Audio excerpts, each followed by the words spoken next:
Shalom aleihim bisem Yesua Hamasiah Yi Yesus jidu deminggi ansin. Assalamualaikum warahmatullahi Isa Almasih. True God Jesus Christ bless you all. Yesus Allah yang benar memberkati kita sekalian ya. Bersama saya Pendeta Henry Tandianta MPS. Kali ini masih seri mu'alaf aneh ya. Ya. Beritanya tetap sama, wahai para mu'alaf, sini kamu tak baptis. Ya, dulu kamu di gereja-gereja yang menurut kalian pikir Kristen toh. Bukan itu. Itu bukan Kristen. Kristen itu mutlak penyembah Yesus Kristus. Nah, sekarang ayo tak baptis para mu'alaf ya toh. Percumalah kalian jadi mu'alaf, dulu pun tidak nyembah Yesus, hari ini pun tidak nyembah Yesus. Cuman ganti atribut ya toh. Dasi jadi ini ya. Ya. Saya kan juga bercanda gitu teman-teman saya mu'alaf. Masih nanya begini. Apa bedanya ya Allah Zat dan Allahnya orang Kristen? Baik saudara-saudara, Allah Zat itu kalau di Nasrani itu disebut pribadi gitu. Zat, pribadi, hakikat, manifestasi atau hipotesis sama saja itu ya. Jadi to be counted, Allah itu bisa dihitung ya. Itu pengertian Allah Zat di Kristen yang disebut Nasrani. Kalau Kristen enggak ya. Saya ulang, Nasrani meyakini Allah itu Zat, termasuk Katolik ya. Zat atau pribadi artinya countable, counted yaitu bisa dihitung ya. Allah nomor 1 disebut Bapa, Allah nomor 2 disebut Anak atau Putra, Allah nomor 3 disebut Roh Kudus. Makanya mereka ngomong begini, demi nama Allah Bapa, Allah Anak, Allah Roh Kudus.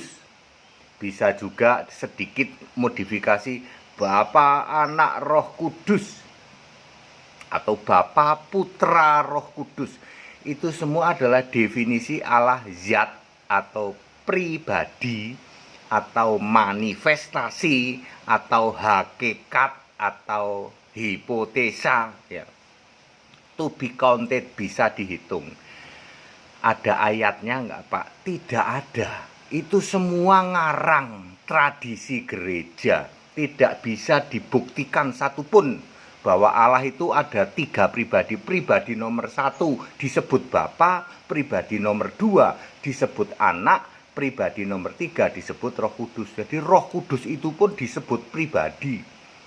Tapi ya 3 pribadi ini tetap satu katanya. Ngarang, ada ayatnya enggak? Enggak ya.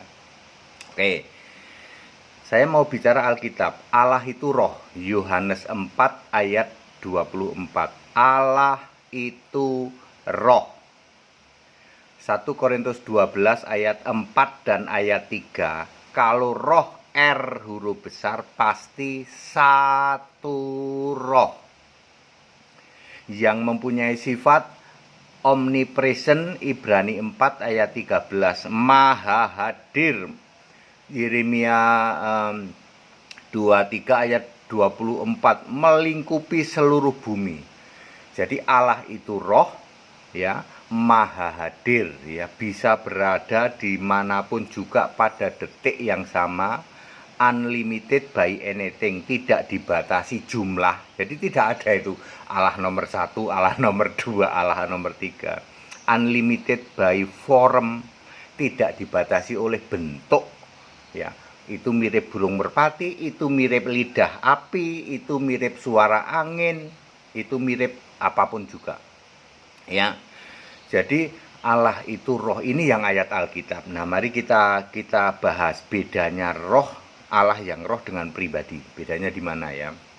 Setidaknya beberapa hal berikut ini. 1. Kalau Allah itu roh bersifat maha hadir ya. Kalau pribadi tentu tidak maha hadir. Makanya orang Nasrani itu terdiri dari Protestan, Katolik, Karismatik, Pentakosta, Saksi Yehova, Hipergrace, ya. Itu semua meyakini Allah itu pribadi, ya. Jadi dibatasi, terbatas. Kalau Allah Bapa itu ya cuman di surga sana. Ya. Kalau Allah Putra, ya Allah Putra itu yang jadi Yesus itu. Kalau Allah Roh Kudus itu keliling-keliling, ya, keliling-keliling ke seluruh dunia. Ya. Apakah Allah Bapa dengan Allah Anak dengan Allah Roh Kudus sama apa beda? Oh, beda. Allah Bapa bukan Allah Anak. Allah Anak bukan Allah Roh Kudus itu kalau pribadi. Ya. Karena mereka tidak paham bahwa roh itu satu. Kalau pribadi tiga, bisa empat juga tambah Bunda Maria. Jadi Allah zat itu terbatas. Kalau Allah yang roh itu unlimited, tidak terbatas. Dia melingkupi seluruh jagat raya ini. Dia adalah maha hadir dimanapun juga, unlimited by anything. Itu perbedaan nomor satu ya. Pribadi itu terbatas atau zat itu. Kalau roh itu tidak terbatas. Enggak dibatasi bentuk, gitu. Enggak dibatasi waktu, ruang, ya. Terus yang kedua, kalau Allah pribadi, ya, itu saya perhatikan kata-katanya sebagian perlu kiblat, sebagian, ya. Katolik perlu kiblat ke patung. Pak, enggak Pak, kami enggak nyembah patung. Kan berkali-kali saya ngomong, kalau kamu tidak nyembah patung, gantilah patung Yesusmu dengan galon aqua. Nggak bisa Pak, berarti kamu nyembah patung. Kan simple no. Anda perlu kiblat, gitu. Untuk menyembah Allah itu yang pribadi, kamu perlu kiblat sebagian, ya. Kristen enggak, Nasrani enggak, Protestan enggak perlu kiblat, ya. Protestan enggak perlu kiblat, terus Karismatik juga enggak perlu kiblat, tapi Katolik perlu kiblat yang disebut patung, ya. Bagaimana Allah zat yang lain? Anda para mu'alaf? Ya, silahkan Anda jawab sendiri. Ya, perbedaan nomor dua adalah kalau Allah zat atau pribadi itu sebagian perlu kiblat, tapi Nasrani yang lain, Protestan enggak. Jadi kemana-mana ya ke kiblat, karena Allahnya kan dibatasi. Kalau Allah itu ya di sana tok. Kiblat enggak penting Pak. Kalau enggak penting, rubah kiblatmu. Berani enggak? Berarti yang Anda sembah itu yaitu Allahmu. Yaitu Allahnya orang Katolik harus menghadap patung. Yaitu memang kenyataannya seperti itu kok. Ya. Ya. Kemudian Nasrani enggak? Nasrani enggak ya. Kemudian kalau Allah pribadi gitu. Pribadi itu berwujud, ya. Patung adalah Allah pribadi, ya. Ya, kemana arahmu nyembah, itu wujud Allahmu. Jadi patung Yesus itu wujud Allah. Enggak Pak, kami kan berkali-kali saya ngomong, kalau memang patung ini tidak kamu sembah, kamu ganti dengan galon air mineral. Atau kamu tidak nyembah patung. Enggak bisa Pak, harus nyembah patung. Itu Allahmu patung itu. Meskipun patungmu itu bentuknya Yesus. Karena zat itu harus ada bentuknya. Tunggu Pak, bentuknya bisa di dekat, bisa jauh. Nyindir. Iya. Ya, zat ini kan berbentuk. Bentuknya bisa di depanmu, terus kamu sujud. Bisa juga jauh. Contohnya yang jauh mana Pak? Ya. Contohnya Daniel di Babel, dia sujud ke arah Yerusalem kan jauh. Dari Irak, Baghdad ke Yerusalem kan jauh. Kiblat gitu. Berbentuk karena Daniel menganggap bahwa Allah itu berbentuk di dalam tabut perjanjian. Ya. Hari ini Anda masih mengimani seperti itu, Allah yang pribadi gitu, ada bentuknya, ya. Yang jelas kalau orang Katolik arahnya ke bentuknya ya Allah itu ya patung itu, gitu loh.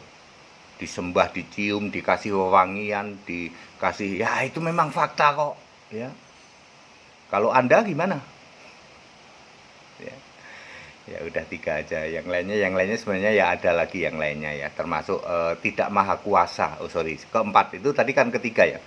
Satu, maha hadir itu yang roh. Kalau zat atau pribadi tidak maha hadir. Kemudian perlu kiblat, sebagian perlu kiblat. Kemudian berbentuk, ya namanya juga Allah. Allah zat ya harus ada bentuknya, gitu. Bentuknya ini kalau Katolik kan Anda tahu semua patung, gitu. Kalau orang Yahudi ya tabut perjanjian. Makanya orang Yahudi itu kenapa sembahyangnya menghadap ke tabut ya kayak gitu ya. Terus yang keempat maha kuasa. Jadi kalau Allah itu pribadi, tidak mungkin maha kuasa, tidak mungkin. Gimana maha kuasa ya toh? Detik ini Allah pribadi misalnya nih ada di Yerusalem. Apakah bisa detik yang sama itu ada di sini? Enggak bisa.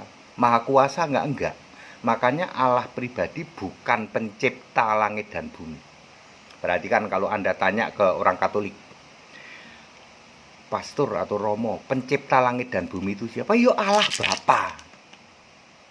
Anda tanya lagi orang Protestan, Khalik langit dan bumi siapa? Ya Allah Bapa.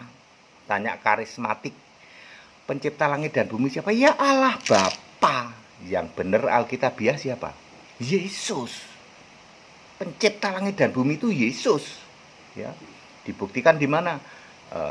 Yohanes 1 ayat 3, Kolose 1 ayat 16, Wahyu 4 ayat 11, Kejadian 2 ayat 4. Jadi pencipta langit dan bumi itu harus tegas Yesus. Dulu sebagai gambar Allah ya. Di dalam Kejadian 2 ayat 4, pencipta langit dan bumi itu gambar Allah. Kok ada Allah, ada roh Allah, itu dia. Kamu yang nggak paham kalau roh itu pasti satu. Ya, roh itu pasti satu. Tadi 1 Korintus 12 ayat 4 dan ayat 13 ya. Pasti satu roh. Nggak mungkin ada, dan Allah itu satu. Ya. Oh ya, baru 4 ya, nomor 5. Nomor 5, Allah yang pribadi itu sudah tadi ya, berjumlah ya. Kalau yang roh itu satu ya, kalau roh satu. Baik, para mu'alaf saya sudah jelas ya. Setiap Sabtu kita ada debat bebas. Ya memang silahkan para mu'alaf ya. Termasuk Sabtu ini saya mengundang mu'alaf untuk debat ya. Judulnya begini, Allah kita memang beda. Ya. Siapa mu'alaf yang berani debat?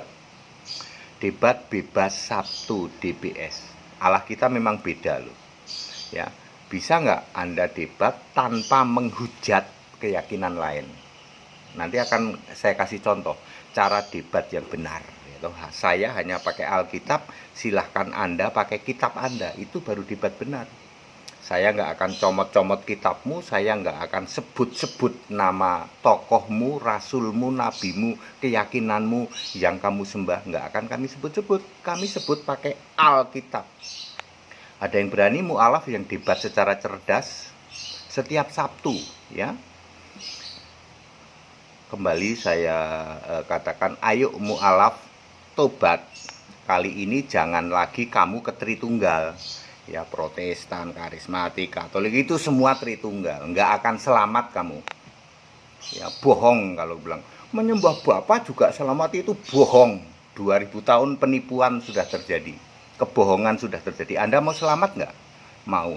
Sembahlah Yesus Kristus, satu-satunya Allah, titik. Beres toh. Kita hidup di zaman sekarang. Kita tidak hidup di zaman Nabi. Kita tidak hidup di zaman Yesus masih jadi manusia. Kalau Yesus jadi manusia, yang kamu sembah Bapa. Kalau zaman Nabi, yang kamu sembah Yahweh atau Tuhan Guru Besar semua. Kita hidup di dalam Yesus, sudah naik ke surga. Yang harus disembah Yesus Kristus, satu-satunya Allah. Sini tak baptis para mu'alaf ya, supaya kamu selamat ya. Nanti akan tahu bedanya. Beda ini ya. Dulu kami Bapa, Anak, Roh Kudus, Allah kami 3, makanya kami mu'alaf. Betul. Dulu pun kamu nggak nyembah Yesus, lalu ada klaim Kristen toh. Kristen itu mutlak harus nyembah Yesus. Sembah Yesus Allah yang benar, Allah yang roh, bukan pribadi, bukan zat. Kita Indonesia, kita Pancasila, toleransi harus, keberagaman wajib disyukuri, bersahabat dengan beda iman itu bisa ya. Jangan hujat, jangan caci maki, kalau toh di dalam kehidupan sehari-hari kita mendapati kenyataan, loh kok keimanan kita beda, ya nggak apa-apa, toh kita bisa hidup bersama-sama. Segala hormat, kemuliaan untuk Yesus Kristus, satu-satunya Allah yang benar, Allah segala masa, sebelum segala abad, sekarang sampai selama-lamanya. Haleluya, amin.